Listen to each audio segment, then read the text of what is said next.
Mas afinal, o que são barreiras biogeográficas?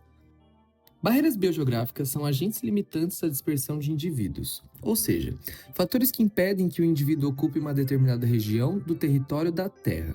As barreiras geralmente são variáveis ambientais, como a salinidade, temperatura, relevo e profundidade. É importante perceber que uma mesma variável pode funcionar como barreira geográfica para uma espécie e não afetar outra espécie. Isso significa que, de certa forma, as barreiras biogeográficas são responsáveis por ditar quais espécies estão presentes em quais locais do nosso planeta.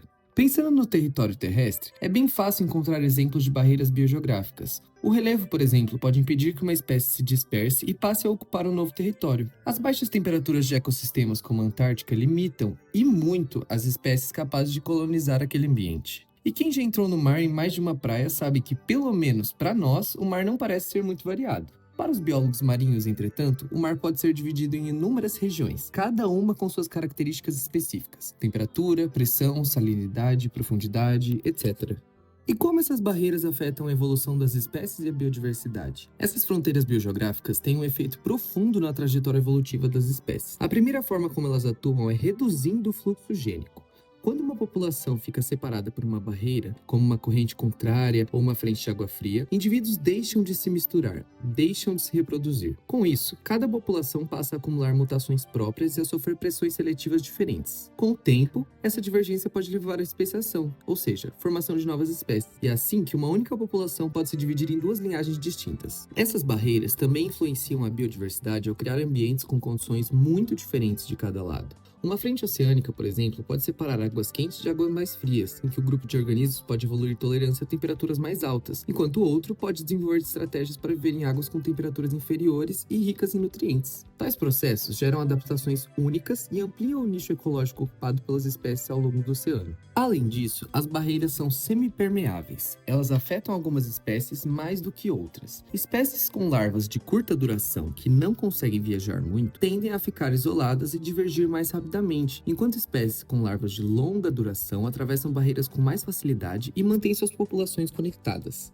Dessa forma, uma mesma barreira pode gerar forte estruturação genética em certos grupos e quase nenhuma em outros. Essas diferenças geram mosaicos de biodiversidade, nos quais alguns grupos são altamente diversos e endêmicos, enquanto outros são amplamente distribuídos. Dessa forma, com o passar de milhares ou milhões de anos, o efeito acumulado dessas barreiras leva à formação de grandes regiões do oceano com combinações únicas de espécies e altos níveis de endemismo, chamadas de províncias biogeográficas. Além desses pontos, é importante destacar que essas barreiras não são estáticas. As barreiras podem se mover com mudanças de correntes e frentes, podem desaparecer com variações no nível do mar e até mesmo surgir a partir de mudanças climáticas e atividade tectônica. Por conta disso, essas barreiras podem enfraquecer, se deslocar ou desaparecer, podendo iniciar novos ciclos de isolamento, reconexão e evolução, transformando o oceano em um ambiente altamente dinâmico. Para facilitar sua compreensão, aqui vão alguns exemplos de barreiras biogeográficas marinhas nos dias de hoje. A mais evidente é o Istmo do Panamá, uma barreira física. Durante milhões de anos, os oceanos Pacífico e Atlântico eram conectados. Correntes, nutrientes e espécies transitavam entre eles, até que o Istmo do Panamá emergiu, entre 3,1 e 3,5 milhões de anos atrás. Ao mesmo tempo que serviu de ponte possibilitando um incrível intercâmbio de vida terrestre entre a América do Norte e a América do Sul, se transformou em uma barreira intransponível para a vida marinha.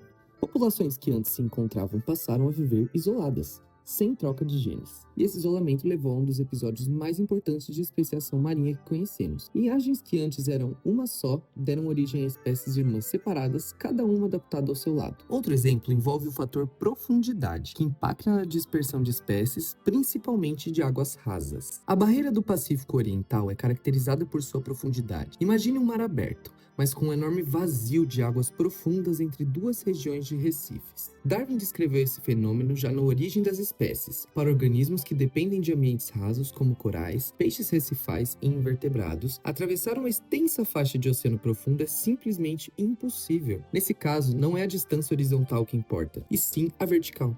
Águas profundas são frias, escuras e com pressões altíssimas, um mundo totalmente diferente. Por isso, o Pacífico Oriental é uma das maiores zonas de endemismo do planeta. Ilhas e costas separadas por essa lacuna evoluíram faunas únicas ao longo de dezenas de milhões de anos. Agora, falando de temperatura, um exemplo está na costa sudoeste da África.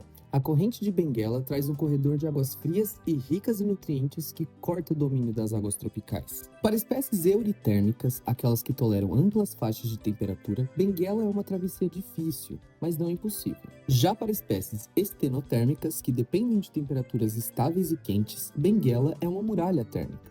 E é por isso que diversos organismos tropicais simplesmente não cruzam essa região. Um estudo de MacLeod de 2009 mostrou que odontocetos tropicais, como Stenella clymene, reduzem drasticamente sua ocorrência nessa zona, evidenciando como diferenças térmicas estruturam a distribuição de espécies no Atlântico Sul. A fronteira térmica funciona como um divisor entre comunidades faunísticas quentes e frias, reorganizando padrões de diversidade. Por fim, outros dois fatores limitantes da distribuição dos organismos são a salinidade e a turbidez. Um bom exemplo ocorre na pluma Amazonas Orinoco, de aproximadamente 2,4 milhões de anos. O rio Amazonas é tão grande que sozinho responde por cerca de 20% da descarga fluvial global nos oceanos. A pluma de água doce misturada com uma enorme carga de sedimentos forma uma faixa turva e de baixa salinidade que pode se estender até 2.300 km mar adentro. Para grande parte dos peixes recifais e organismos que dependem de água clara, salgada e iluminada, essa pluma é um ambiente hostil. Um estudo de Araújo de 2021 demonstrou que essa pluma atuou, ao longo do tempo, como um mecanismo de isolamento entre o Caribe e a costa brasileira, promovendo divergência genética e até especiação. Ah, e o mais interessante, essa barreira nunca foi estática. Mudanças climáticas, variações no nível do mar e alterações no regime de chuvas modificaram sua extensão e força ao longo do tempo.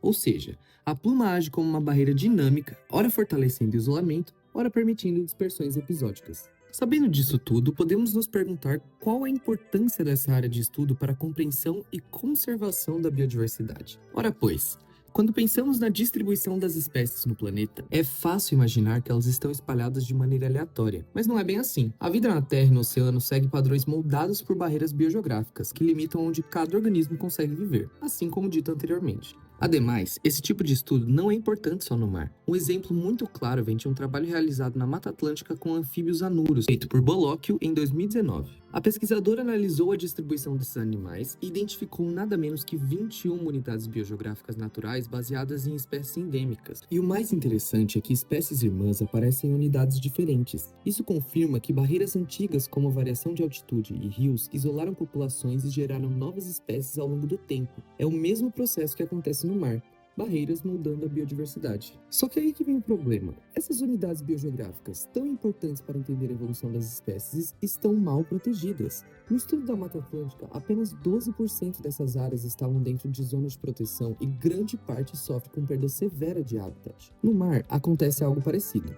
Quando uma barreira muda por aquecimento, poluição ou mudanças nas correntes, toda a dinâmica das espécies muda junto. Portanto, estudar barreiras biogeográficas nos ajuda a entender não só quem vive onde, mas como a biodiversidade surgiu e por que certas regiões são tão especiais. Mais do que tudo, isso nos diz exatamente quais áreas precisam de proteção urgente. Preservar a biodiversidade não é só salvar espécies isoladas, mas também proteger os processos naturais que criam e mantêm a vida ao longo do tempo. E é aí que o estudo das barreiras biogeográficas se torna essencial.